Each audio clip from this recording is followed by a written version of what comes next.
Beribadah di seberang sungai Efrat atau Allah orang Amori yang negerinya kamu diami ini. Tetapi, kata Yosua, aku dan seisi rumahku kami akan beribadah kepada Tuhan. Ulangan 30 ayat 19. Aku memanggil langit dan bumi menjadi saksi terhadap kamu pada hari ini. Kepadamu kuperhadapkan kehidupan dan kematian, berkat dan kutuk. Kejadian 36. Ini ayat-ayat yang berhubungan dengan bahwa setiap kita itu punya free will. Jelas ya? Ini pembuktian. Perempuan itu melihat bahwa buah pohon itu baik untuk dimakan dan sedap kelihatannya. Lagi pula pohon itu menarik hati karena memberi pengertian. Lalu ia mengambil dari buahnya dan dimakannya dan diberikannya juga kepada suaminya yang bersama-sama dengan dia. Dan suaminya pun memakannya. 1 Tesalonika 5 ayat 23. Semoga Allah damai sejahtera menguduskan kamu seluruhnya dan semoga roh, jiwa, kehendak itu ada di jiwa dan roh, setuju ya? Dan tubuhmu terpelihara sempurna dengan tak bercacat pada kedatangan Yesus Kristus Tuhan kita. Ini banyak ayat-ayat semua, saya nggak usah baca semua ya. Saya langsung masuk ke sini aja. Ya. Nah, ini saya baca aja ini. 1 Korintus 10 ayat 3 sampai 5. Memang kami masih hidup di dunia, tapi kami tidak berjuang secara duniawi. Ini pilihan kita, setuju ya? Karena senjata kami dalam perjuangan bukanlah senjata duniawi, melainkan senjata yang diperlengkapi dengan kuasa Allah, yang sanggup untuk meruntuhkan benteng-benteng. Ayat 5, kami mematahkan setiap siasat orang dan merubuhkan setiap kubu yang dibangun oleh keungkuhan manusia. Untuk menentang pengenalan akan Allah, kami menawan segala pikiran dan melakukannya kepada Kristus. Saya berikan subtema kecil adalah jadi kehendak yang dikuduskan. Apa? Kehendak yang dikuduskan. Tahukah Anda bahwa setiap orang, setiap kita itu diberikan Tuhan kehendak? Betul? Jadi kehendak itu adalah anugerah dari Tuhan. Jadi tidak bisa kita mengatakan bahwa kehendak kita itu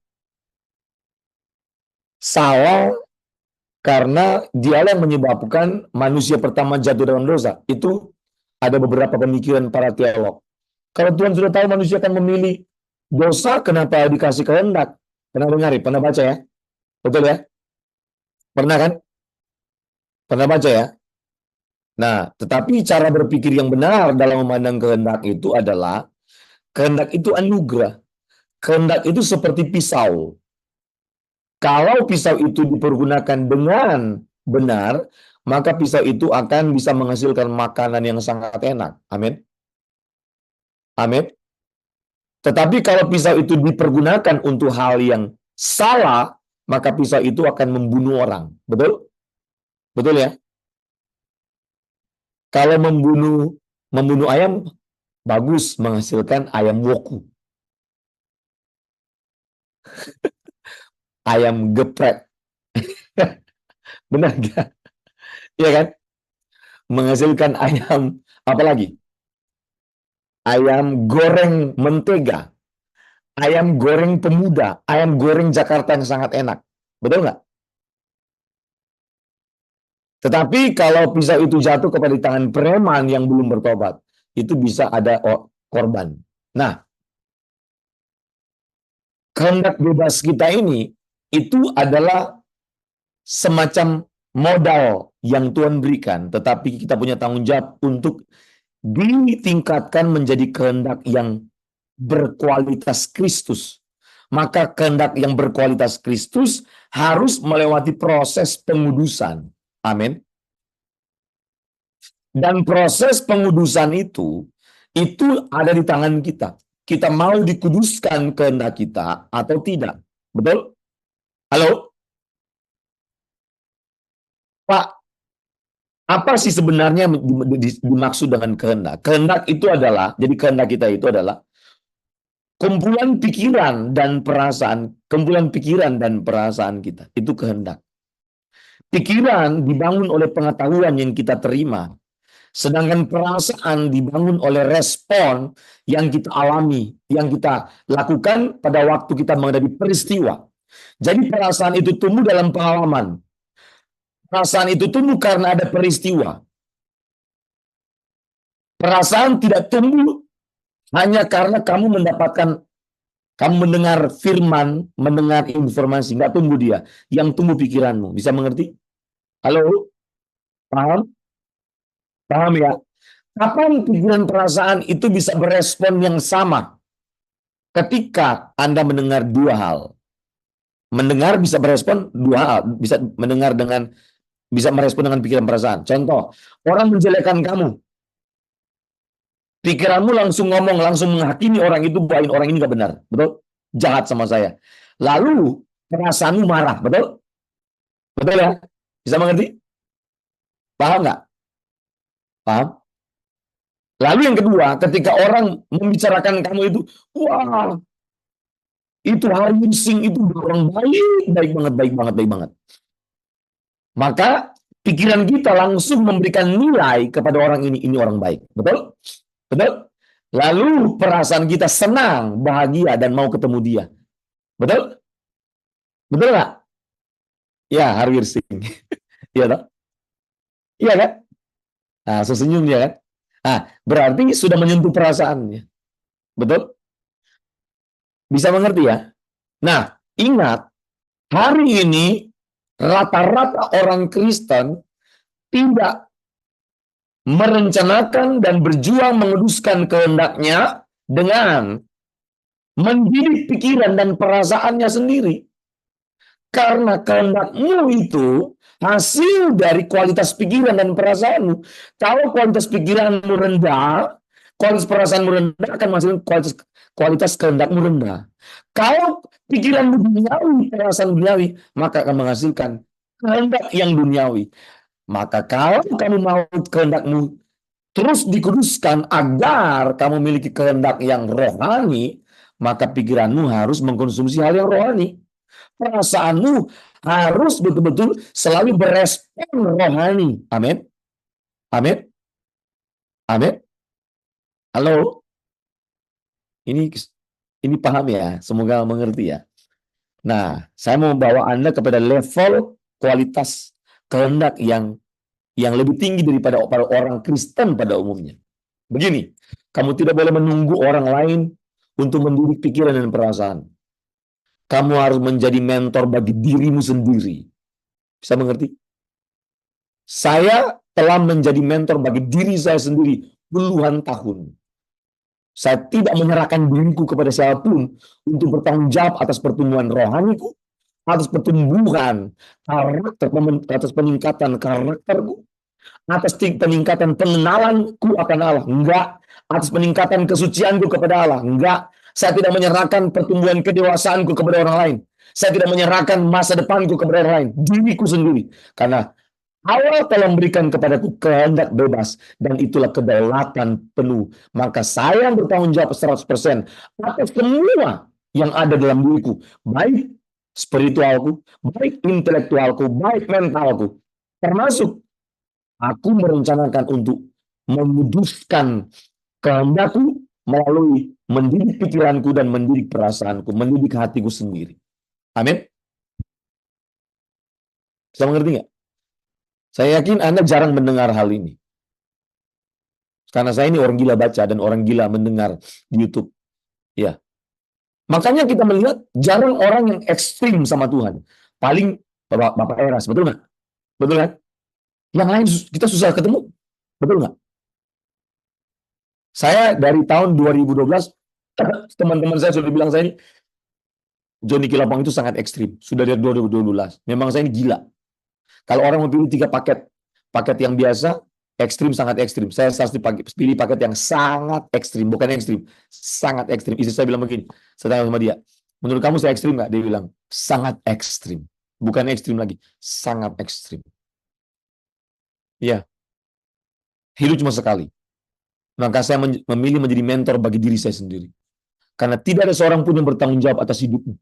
Maka jangan coba-coba Anda persalahkan orang tuamu atas kemunduran, kegagalan, kecelakaan. Wah, kamu ditipu setan kamu. Itulah yang namanya siasat iblis yang dititipkan dalam pikiranmu. Bisa mengerti? Menyalahkan orang kalau kau gagal. Menyalahkan orang kalau kamu sakit hati, kalau kamu tidak dapat apa yang kamu inginkan. Wah, itu tipuan setan semua. Menyalahkan orang ketika kamu cek, kamu teropong dirimu sendiri hari ini berbeda dengan teman-temanmu. Kamu cek ketika, wah, saya ikut IGSKI ternyata nggak berkembang. Wah, kamu ditipu setan. Tidak ada orang yang paling bertanggung jawab atas dirimu selain Anda sendiri, termasuk pasangan hidupmu. Amin. Termasuk nasib kekalmu. Maka banyak orang Anda lihat sekarang, orang tumbang, banyak keluar dari gereja dan menyerang pendetanya, menyerang pemimpinnya, menyerang gembalanya. Karena ditipu setan, dia nggak ngerti. Dia masih nggak ngerti kebenaran malam ini. Amin. Tidak ada seorang pun yang paling bertanggung jawab atas kemunduran, kegagalan hidupmu, apapun itu. Kamu tidak bisa kecuali kau bayi 6 bulan. Halo? Halo? Sekarang di mana letak standar level kualitas kehendakmu sekarang? Oke, kita sharing sekarang. Sudah di mana? Kamu punya rapor kehidupan nggak sih? Halo? Punya nggak? Sering ngukur nggak? Sering ngukur nggak? Sering evaluasi nggak? Kamu pasang KPI bagi dirimu sendiri nggak? Jangan kamu kerja di kantor, kamu ditarget dengan KPI yang begitu ketat, tapi kamu punya spiritual, kamu nggak pernah planning dan rencanakan dengan lebih serius terhadap pekerjaan di kantormu. Wah, kamu ditipu setan kamu. Saya merencanakan serius kepulangan saya ke surga. Sangat serius saya. Saya merencanakan serius pertumbuhan spiritual saya. Serius banget saya. Sangat. Makanya waktu-waktu itu saya gunakan. Saya enggak mau. Makanya teman-teman saya sudah 5 tahun satu kota Kubang sama saya, minta ketemu sudah enggak pernah ketemu. Sudah 5 tahun. Enggak pernah ketemu saya. Sudah 5 tahun. Maka mereka sudah kesel di grup, mereka bilang, ganti KTP sudah. Satu kota Kupang kok masa enggak bisa ketemu? Selalu saya tanya, ada agenda apa dulu mau ketemu? Hidup kita singkat. Saya dengan keluarga juga terbatas. Kayak begini nih. Saya harus gunakan waktu. Habis dengan saudara, saya dengan anak-anak saya dan istri saya. IPK. Tiap malam kita IPK. Karena besok pagi saya sudah, jam 5 pagi saya sudah ke bandara. Jam 3, jam 4 pagi saya sudah bangun. Harus berdoa dulu. Baru berdoa dengan Bapak Era. Selalu. Bukan nebeng di doa Bapak Era. Saya berdoa sendiri dulu. Selalu. Masuk hotel, saya berdoa langsung. Berdoa saya. Wah, karena bagi saya paling bertanggung jawab atas keintimanku dengan Tuhan.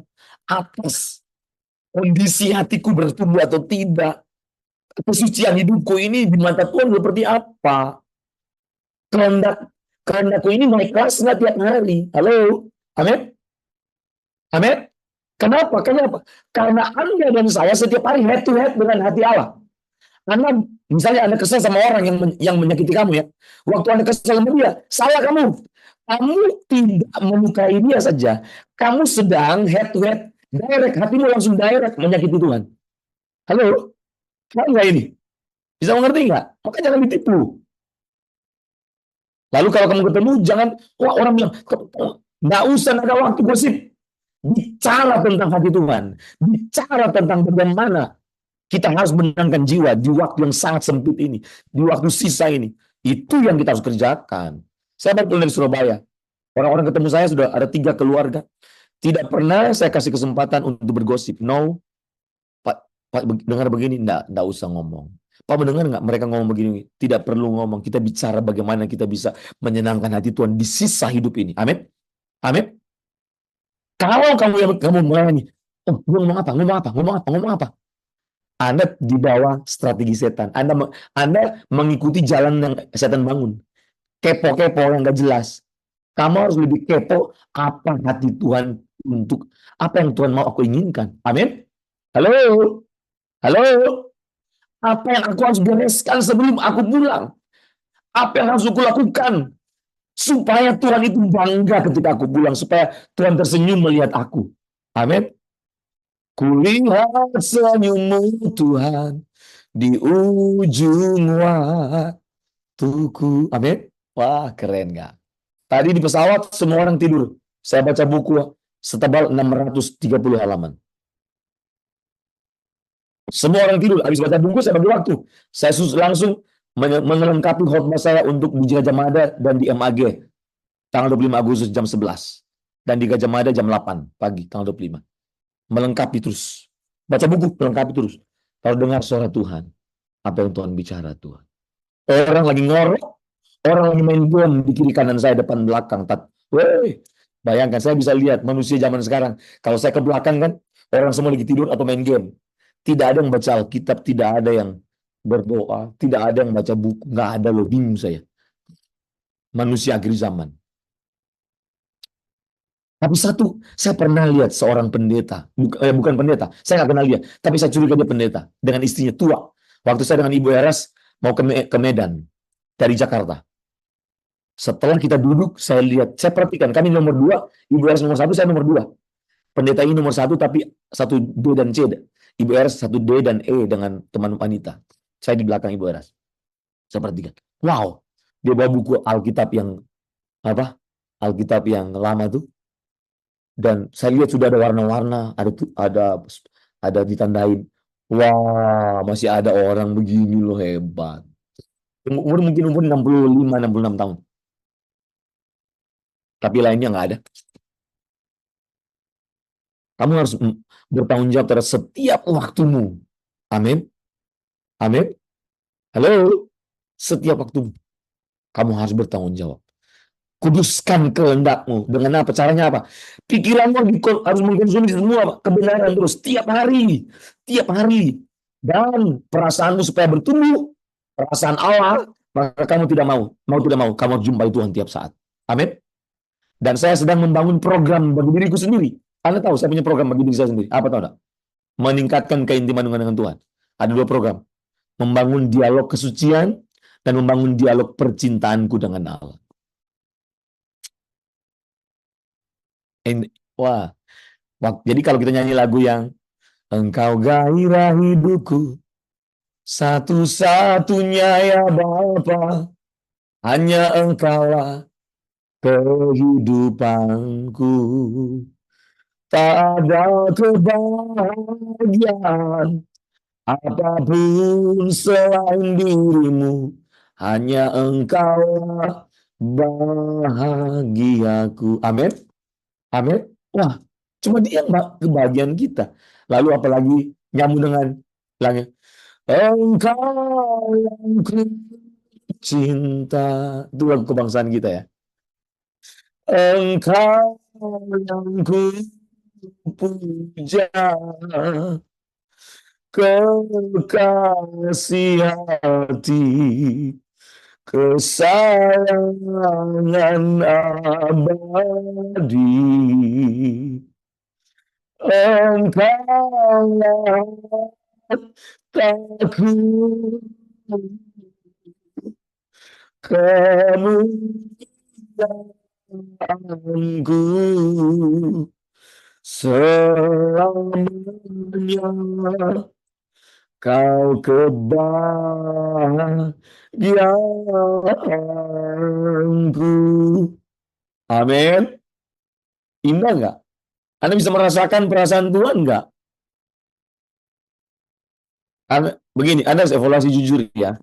Waktu Anda mau berdoa menyembah Tuhan, apakah Anda punya kebahagiaan dan kesenangan untuk ketemu Tuhan lebih besar dibanding waktu Anda nonton bola, nonton drama Korea, nonton TikTok berjam-jam, film? Jujur. Dibanding dengan hobimu, Anda lebih bahagia mana? Ketika Anda berjumpa dengan Tuhan dalam doa dan dalam pujian penyembahan, ibadah, atau lebih kepada hobi, lebih senang hobi, lebih bahagia hobi?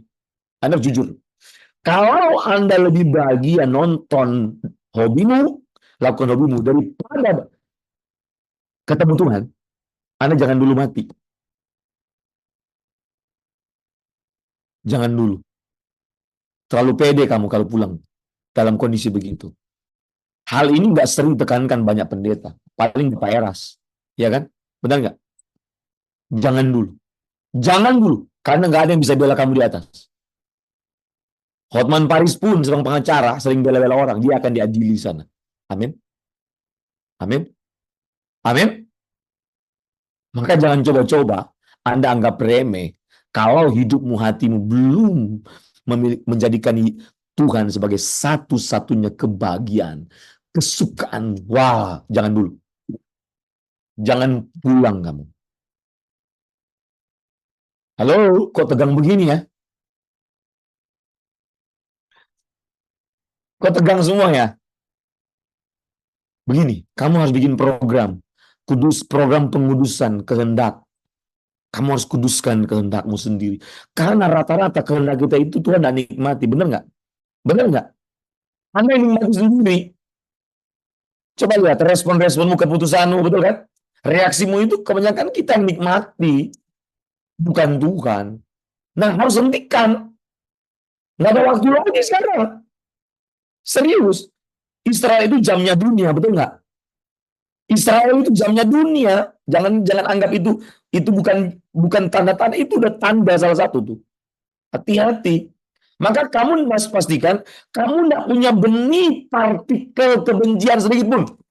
Nggak boleh ada benih partikel, nggak boleh ada partikel dosa. Partikel itu kecil sekali, betul? Nggak boleh, bersih terus.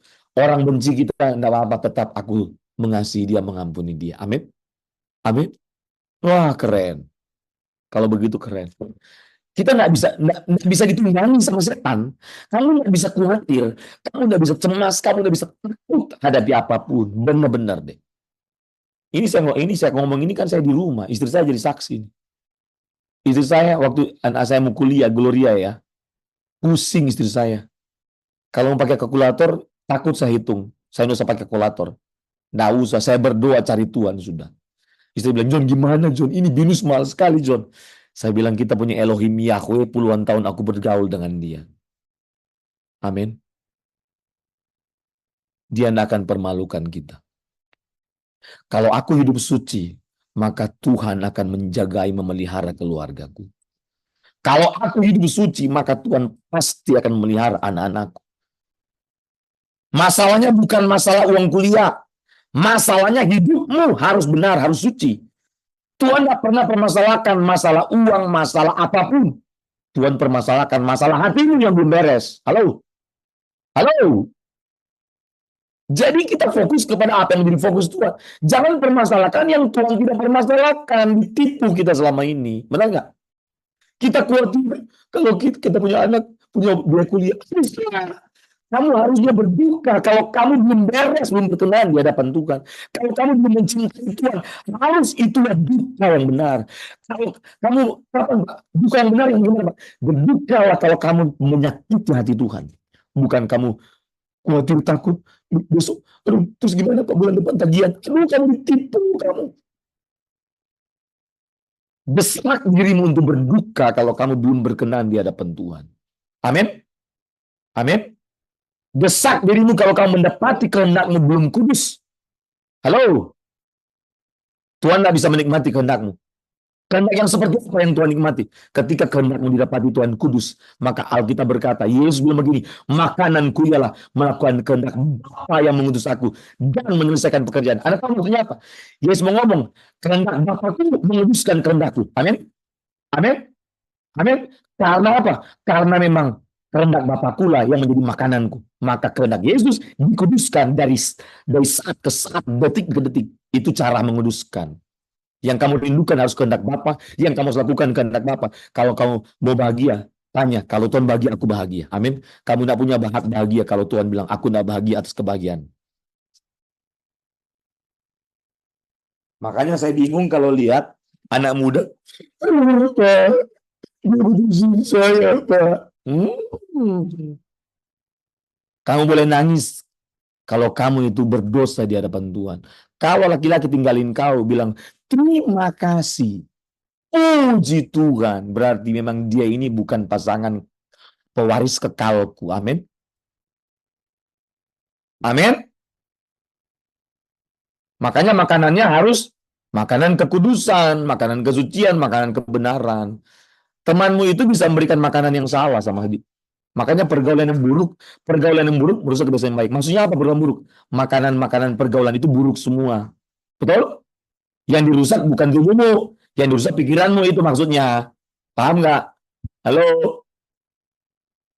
Halo? Tapi sudah habis waktu nih. Kita sharing dulu, tanya jawab dulu deh.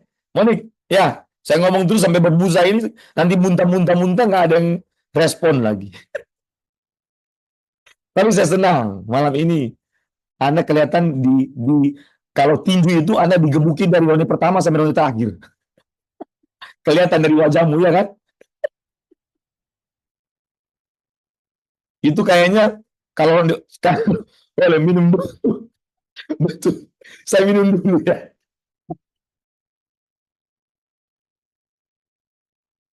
Thank you Arwil.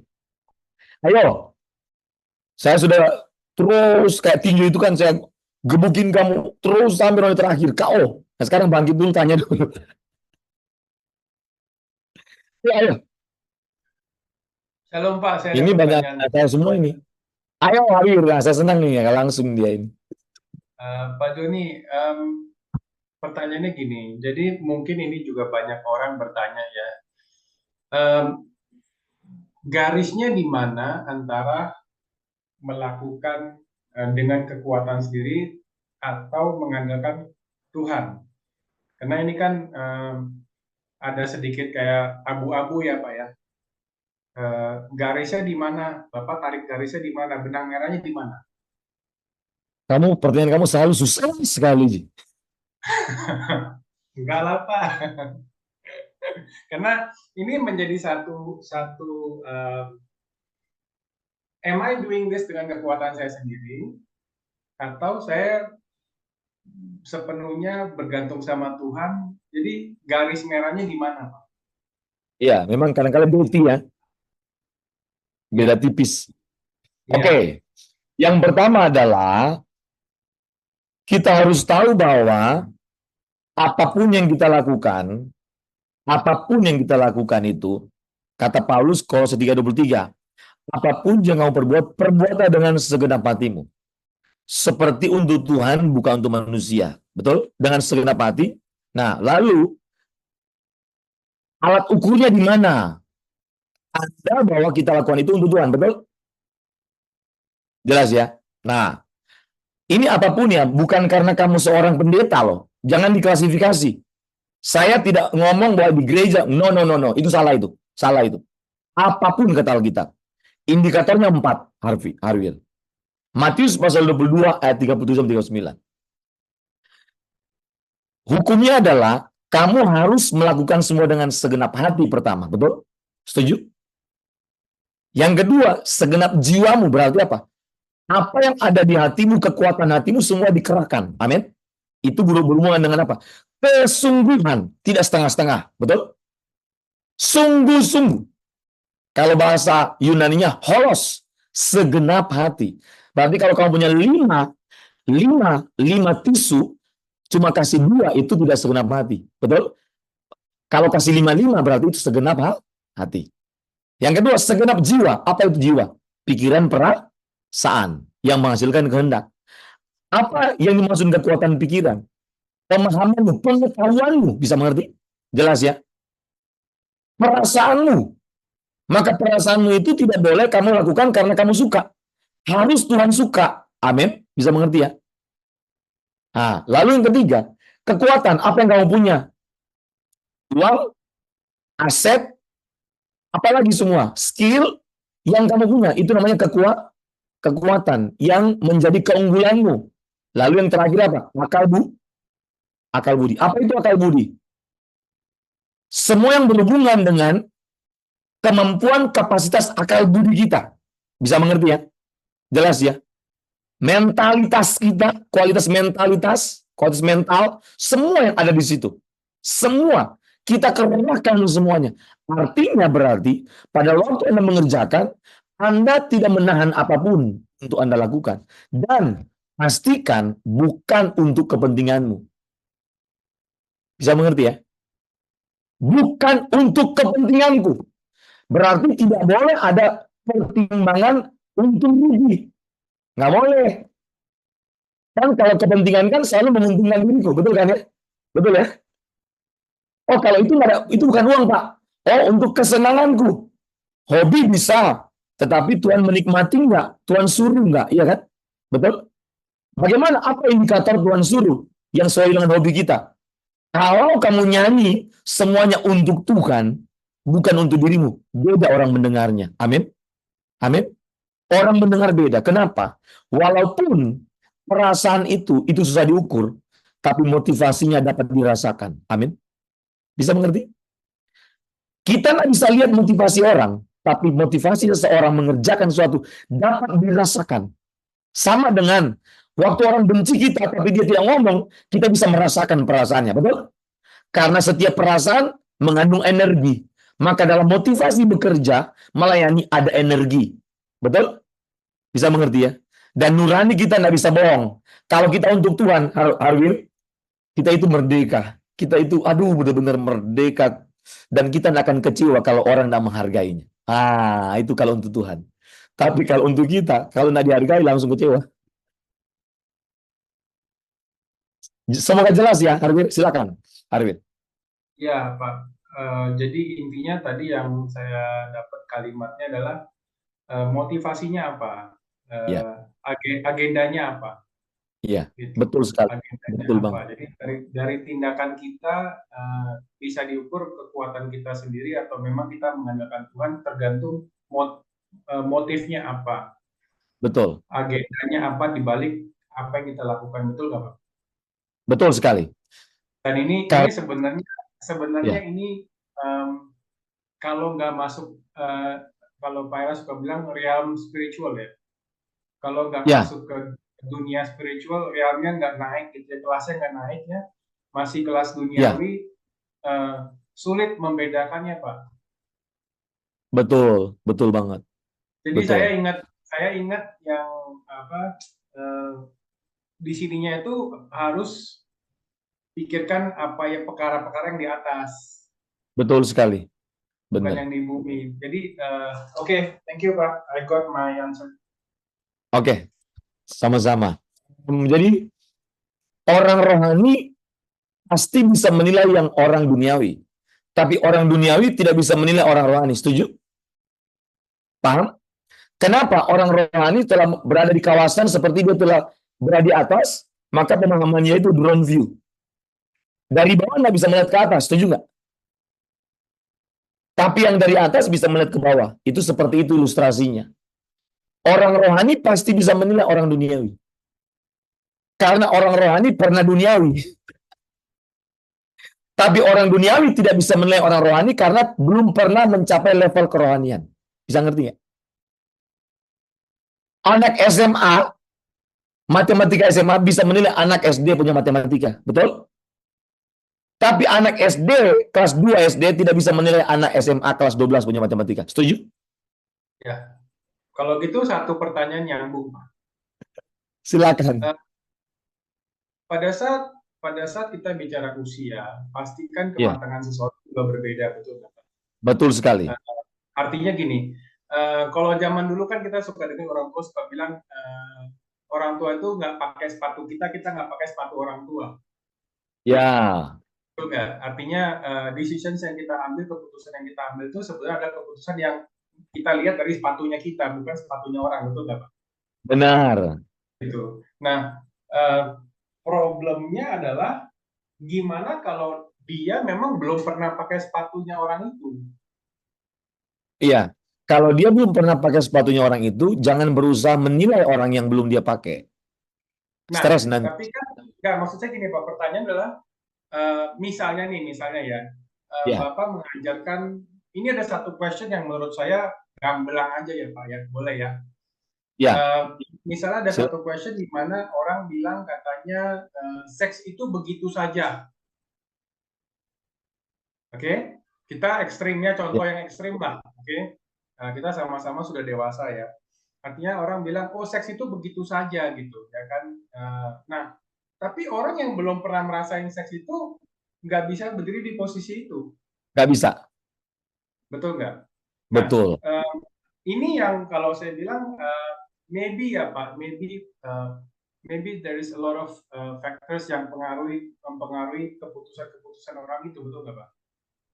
Pasti, itu pasti, itu pasti, Ya, pasti. kira-kira Bapak nangkep poin aku ya? Makanya, ya, makanya kalau dia belum sampai ke posisi itu, dia dibimbing. Makanya sangat dibutuhkan seorang mentor agar walaupun dia belum sampai ke sana, dia bimbingannya ini membantu dia untuk mengerti secara bertahap. Makanya kalau dalam pembelajaran itu, kalau kita mengajar orang, harus pengajarannya itu selalu terstruktur. Ada tahapan demi tahapan. Itulah hukum dalam pembelajaran. Bisa mengerti ya? Makanya kalau kita belajar kebenaran harus terus-menerus agar tingkat pengenalan kita akan Allah bertumbuh sesuai dengan tahapan demi tahapan, proses demi proses. Betul ya? Nggak bisa langsung. Nggak bisa. Nah, sekarang bagaimana? Ini menarik. Ini pinter-pinter ini. Harvey ini pinter nih. Bagus. Kamu perangsang di kelompok ini, diskusi ini. Bagus, bagus. Saya senang. Harusnya begini, kalau belajarnya harus benar begini nih. Ya, cuma orang Indonesia kan kadang selalu pengen menikmati dan mendengarkan saja.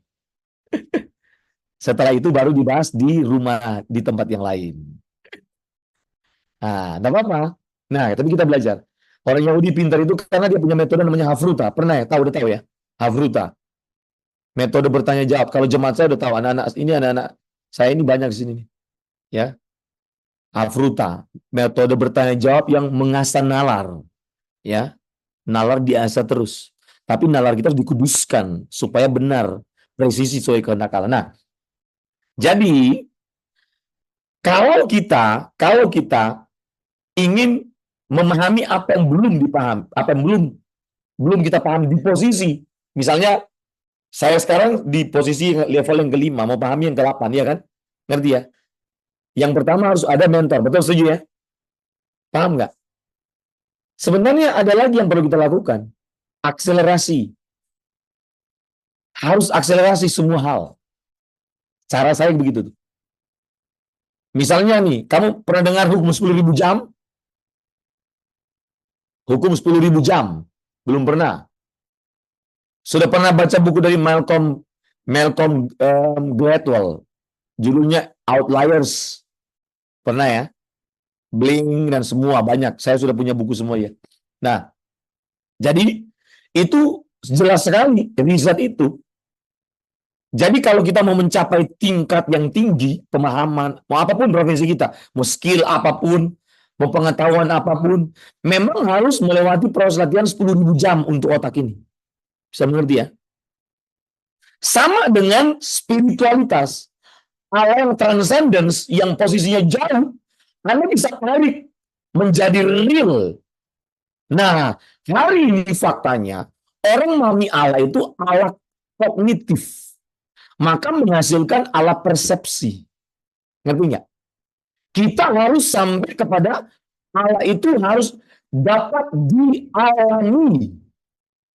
Bagaimana Anda bisa mengalami Allah kalau Anda tidak menjumpai Allah? Nah, rata-rata kekristenan adalah hanya mengetahui tentang Allah. Karena mereka hanya disuruh mencari tahu, mengasah, memberi makan kognitif. Itulah ada teori Allah kognitif. Tapi kita harus sampai Allah empiris, Allah realistis. Itulah yang Yesus peragakan. Allah menjadi real dalam hidup Yesus. Caranya gimana Pak? Kenakan logos setiap saat, konsisten, tekun, terus-menerus. Maka dia menjadi firman yang hidup. Dia mengalami kepenuhan Allah. Maka Allah itu yang transcendence menjadi empiris. Amin. Maka kita telah mengalami, memasuki, menggabungkan dua kawasan trans empiris. Amin. Ini saya curiga ini cuma sedikit orang yang mengerti saya ngomongin ini. Karena saya sudah mengajar Anda ini teologi proper. Saya ngajar teologi proper di kampus. Hah? Sakit kepala nggak? Ada 3 level pembelajaran dari Profesor John Bruham dari teori modes of learning. Level paling bawah single loop learning. Itu Indonesia pakai itu. Hanya sampai di area what. Hafal terus. Tapi ada yang lebih tinggi levelnya, double loop learning. Itu how to use, how to do, how to apply pengetahuan yang kita pelajari. Bisa ngerti nggak? Nggak cukup. Harus sampai ke triple loop learning. Hal yang transcendence ke area wisdom. Dan itu tidak dapat kalau Anda tidak betul-betul gila untuk menjumpai Tuhan. Amin. Membayar harga seperti Yesus, melepaskan hak apapun demi, maka Paulus bilang, kesimpulan hidup Paulus, yang ku kehendaki ialah mengenal Dia. Jadi kehendak kita cuma satu, mengenal Dia, itu kebahagiaanku. Amin. Amin. Paham nggak kira-kira ini? Paham? Semoga paham ya. Halo. Yes, Pak. Thank you, Pak. Thank you. Oke, semoga nyantol ya. Semoga ini. Ya. Oke, yang lain lagi boleh. Ini saya kasih, ini istri saya lagi mandi lah, masih bisa lah. Silakan, masih bisa. Saya senang kalau diskusi begini nih. Nanti kapan-kapan saya bahas tentang neuroteologi, mau? Boleh. Tapi berat. Mau? Mau nggak saya bahas tentang jadi keserupaan dengan Yesus dari sisi neuroscience? Mau? Kesucian, jadi otak dan kesucian, otak dan neuroscience, otak dan karakter, bagaimana keserupaan dengan Yesus dipandang dari neuroscience? Mau? Wah, tapi panjang loh di seri kita, mau ya? Yang penting mau belajar aja. Kita bisa serupa dengan Yesus. Itu sains banget. Itu ilmiah banget. Saya punya materi tentang menalar Allah. Wah, itu harus bikin seminar ini nih. Bener. Iya. Makanya saya sharing ke OPLS bilang, wah, lu punya gila-gila semua katanya. Pak, Iya. yang lain diam aja saya dikit ya, boleh ya, Pak? Ajar terus. Ayo, Harul. The problem is Ya, human beings sudah trap, ya, kejebak dengan rutinitas sehari-hari. betul. Kalau saya lihatnya, ini menurut saya lingkaran setan, Pak. Betul, itu betul. Artinya pagi bangun, pergi kerja, siap-siap, pergi kerja, seharian aktivitas kerja, sampai pulang ke rumah, sudah malam, sudah capek, and the same thing repeat. Terus begitu terus. Nanti mereka nggak sadar sebenarnya mereka udah tua, betul nggak? Nah, betul. Sehingga yang Pak suka bilang lapangan landasnya sudah makin pendek, Pak. Kalau dulu mami saya suka ngomong gini, Pak, sorry ya Pak, saya nggak ada maksud apa-apa gitu. Dulu mami saya suka bilang gini, mami saya suka bilang kalau anjing udah tua itu bututnya bengkok, nggak bisa dilurusin lagi. Kalau mau lurusin anjing punya butut harus dari kecil sudah diikat gitu, supaya bisa lurus gitu. Nah, memang saya setuju banget dengan apa yang GSKI bikin gitu, artinya mendidik anak-anak gitu. Anak-anak yang diproses dari kecil gitu.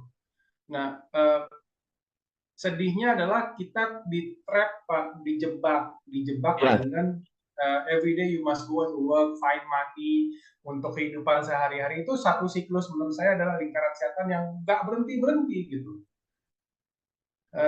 At the end of the day, tahu-tahu kita mati aja. Satu jawabannya, mau? Yes, Pak. Berani nggak? Berani nggak? Terima jawaban saya. Please. Hah? Mau saya jawab langsung. Berani harus, Pak. Harus. Harus ya. Tapi siap nggak? Terima jawaban saya. Riset. Tidak ada pilihan lain. Siap? Itu pertanyaannya, dan itu faktual banget yang Harvey ngomong. Itu yang saya renungkan terus menerus bertahun-tahun. Maka saya tidak mau saya seperti mereka. Maka saya bikin sendiri, saya punya pola hidup sendiri. Kamu tahu enggak, saya sekarang sedang meriset supaya apa? Jadi begini, dulu itu kan kita kan usia kan berjalan terus, betul? Dan bertambah, betul? Nah, kalau 120 tahun usia hidup kita kan makin hari makin kuotanya makin habis, benar nggak? Nah, saya bikin pola, saya gambar begini, hidup saya begini. Kalau dulu, ya begini nih, saya makin dekat Tuhan, waktu hidup saya dulu ya, itu makin sedikit waktu saya dengan Tuhan. Lalu saya riset lagi, begini, seimbang. Jadi makin ketemu dengan manusia, ketemu dengan Tuhan, mengerjakan sesuai itu semua begini nih. Tapi sekarang saya begini, makin dekat ketemu Tuhan, makin besar waktu saya yang aku berikan buat Tuhan. Bisa ngerti nggak? Itu yang benar. Itu yang benar. Tapi berani reason nggak? Berani nggak? Siap ya? Siap? Siap ya? Dan Pak Eras melakukan itu. Kita bangga ya, ada model hidup seperti itu. Makanya saya mengikuti model hidup beliau. Jam 3 saya bangun, jam setengah 2 saya bangun. Betul, harus bayar harga. Itu benar banget. Berani nggak? Kita ngomong begini kan mudah. Tapi berani nggak bayar harga? Cara mereka bagaimana, Pak? Kamu pertama yang mudah ya lakukan, kamu harus singkirkan semua jadwal aktivitas yang tidak membuat kamu makin hari makin suci dan serupa dengan Yesus. Yang kedua, bersihkan tontonanmu, indramu harus dibersihkan, disucikan. Jadi, sucikan indra dulu. Jadi, mata yang kamu lihat, semua konten-konten yang nggak benar, semua harus disingkirkan. Lalu, kalau temanmu sering menceritakan, kamu sering dengar racun, harus bersih. Dan kamu harus tegas. Kamu harus siap orang banyak nggak suka sama kamu. Siap nggak? Oh, saya kan dulu bilang terlalu berlebihan, lebay lah saya, sangat ekstrim lah ini. Oh, saya nggak persetan, saya nggak pusing. Yang penting Tuhan suka sama saya. Oh iya dong. Anda tahu saya sampai sangat ekstrim saya kalau saya training kan banyak aturan saya. Tahu nggak kalau saya training banyak aturan? Siapapun mereka, mau ada Muslim, mau ada Kristen, Hindu, Buddha apapun. Kalau saya training, yang ini yang bayar saya loh, yang bayar loh ini. Aturannya semua handphone dikumpul pagi sampai sore. Di Mabes TNI Angkatan Laut Cilangkap sama juga. Dan saya pernah usir jenderal di tengah saya training ketika diangkat telepon pada waktu saya training. Wah, ngeri saya. Dan saya nggak takut siapapun. Tapi sampai hari ini saya masih hidup, nggak pernah dibunuh saya. Benar. Kenapa? Kamu kalau suci hidupmu, ada otoritas dan wibawa Allah dalam dirimu. Dan kamu akan disertai Tuhan, diberikan tanda oleh Tuhan. Makanya saya tidak pernah takut saya kemanapun. Serius. Tidak pernah saya takut. Iya. Saya berapa kali usir orang di pelatihan-pelatihan. Karena apa? Melawan. Akhirnya bertobat orangnya. Langsung bertobat di situ. Langsung bertobat. Benar-benar bertobat. Iya. Makanya kalau kita bikin camp revolusi mental di Pemda NTT, udah tahu mereka. Waduh. 4 hari 3 malam. Pertama mereka bilang, apa ini camp-camp? Apa ini? Merokok-merokok katanya. Paling-paling setengah jam, saya absen pulang. Iya, coba aja kamu datang. Mereka ini kan kepala dinas, macam-macam lah, pejabat-pejabat, eselon 3, eselon 3 itu kan tinggi itu. Anda tahu? 4 hari 3 malam, mereka duduk, sudah nggak bisa keluar. Jam 8 duduk, sudah sadar sudah, jam 9 malam, mereka bilang, ternyata kita nggak bisa keluar dari camp ini katanya. Pertama marah-marah dulu, nggak suka. Pada hari ketiga bilang, kenapa sudah hari ketiga ya? Pak, bisa tambah ajari nggak? Padahal mereka bilang, kalau kami ikut acara apapun, dari Jakarta datang, menteri datang, apapun, setengah jam langsung keluar merokok. Ini tidak pernah berdiri di tempat duduk. Siapa yang menahan mereka? Kasih Tuhan, hadirlah Tuhan. Amin. 4 hari 3 malam. Terakhir dengan apa? Bertobat semua. Bertobat. Menangis. Mau dia muslim dari mana, kita basuh kaki mereka semuanya. Iya. Benar-benar. Selalu pasti heboh. Kamu kalau suci dimanapun kamu, Tuhan sertai. Amin. Amin. Tadi ada chat dari Harwiri apa? Benar. Tahu nggak? Kalau saya setuju. Maksa. Nekat. Saya maksa banget sama diri saya. Makanya orang nggak bisa paksa saya. Saya jadi mentor bagi diri saya, baru saya bisa paksa diri saya begitu. Makanya didikan saya keras. Hanya aja sama mereka inilah. Mana tadi siapa? Ada mahasiswa saya, ada jemaat saya di sini. Anak saya ini ada nih, Joysta Lucy. Ada banyak ini, Pak Ramuel ini kan ini pelayan di tempat kita. Ini Kak Siska, ini ada Kak Feli, ada anak mahasiswa sama Yulvi ini kan. Iya benar itu setuju. Leading by example, benar, benar. Karena banyak orang memimpin sekarang nggak ada model, tanpa model, benar kan? Nggak ada contoh, orang nggak suka. Perubahan itu karena ada model, setuju nggak? Ada teladan. Mohon sekian ribu seri, kalau nggak ada teladan, nggak ada power, nggak ada kuasa khotbahnya. Keteladanan itu, satu teladan hidup lebih penting daripada 1000 khotbah. Amin. Amin. Amin. Ini mereka ini kan anak-anak saya punya jemaat ini. Anak-anak saya ada dengar di rumah saya, di rumah ini. Iya, saya didik keras diri saya. Benar-benar keras. Sangat keras saya. Tuhan tahu. Iya. Saya kadang-kadang cuma tidur 2 jam, 3 jam. Dan ini kan saya kemana-mana nih. Terus, jalan terus saya ini. Iya. Besok pagi sudah di Jakarta sampai Minggu. Senin pagi sampai Rabu di Manado. Iya. Rabu malam pulang lagi ke sini. Iya, Jakarta langsung. Terus menerus. Itu. Oke, ada lagi? Ini tinggal 5 menit lagi ya. Karena saya mau ini ya. Tapi saya senang. Ini home ini bagus ini. Pintar ini. Ada hardware ini pintar. Bagus ini. Thank you Arwin. Kau bisa rasa ya? Iya. Wah, Saya saya nggak bisa ke India. Kamu yang saya utus. Kamu ya? Iya dong. Kamu dengar dari saya, kamu bawa ke sana. Amin. Amin. Amin, Arwin. Tahu nggak?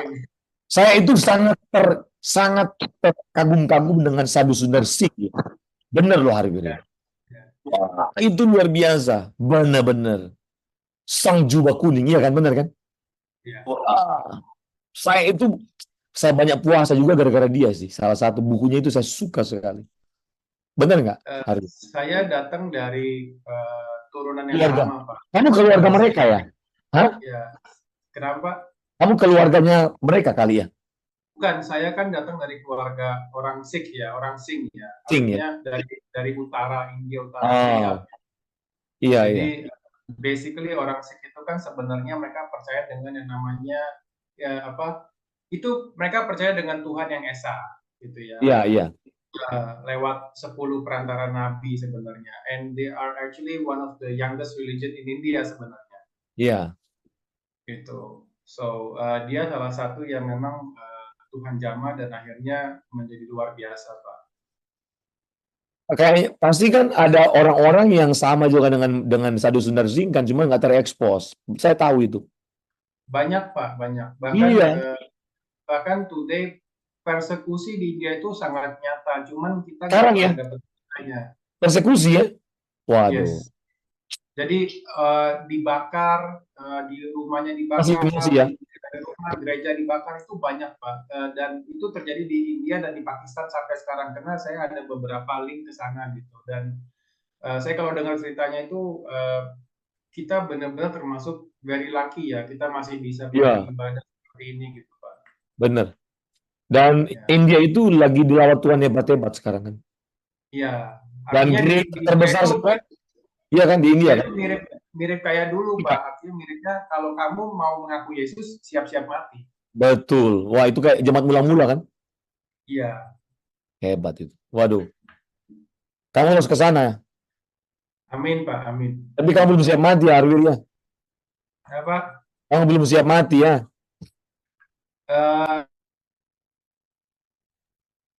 I'm actually looking forward, Pak. Oh,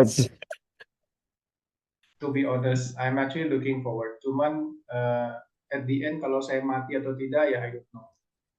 ya. Tapi actually, Pak, to be honest, I pray, Pak. Dalam doa saya bilang Tuhan kalau memang saya harus ke sana dan sampai harus mati demi nama Yesus, saya minta Tuhan buat beri saya kekuatan untuk melewati proses itu. Amin. Gitu, Pak. So Pasti that is Tuhan. my prayer. Pasti Tuhan kasih kekuatan. Kita harus dukung doa untuk Harvin. Ya, Amin, kalau Pak. Amin. kalau emang Tuhan kehendaki kamu ke sana, pasti Tuhan bawa kan, iya kan? Amin. Amin. Saya ini pengen sharing terus, cuman kan saya harus IPK ini. Nanti lagi ya. Ya Monik ya, mana suara Monik ini? Iya, nggak apa-apa, Pak. Nanti next lagi yang sharing Iya, yang udah aku catat loh, Pak. ya, catat ya. Yang Kamu ingatin, neuroscience. kamu jangan bosan hubungi saya ya. Iya, siap, Pak. Oke deh. Iya, kita berdoa dulu ya. Oh, foto dulu ya. Oke. Foto dulu katanya. Kata Kak Siska. Iya, silakan foto dulu deh.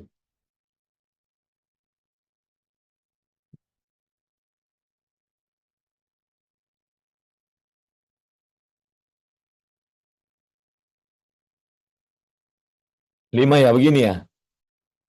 Oke, open kameranya semua. Foto ya. 1, 2, 3. Oke, sudah. Oke. Makasih banyak, Pak. Sama. Terima Tetap kasih Pak semangat ya. Joni. Sama-sama, Tuhan berkati ya. Saya pamit ya. Thank you, Pak. Sama-sama. Tuhan berkati. Terima kasih Pak.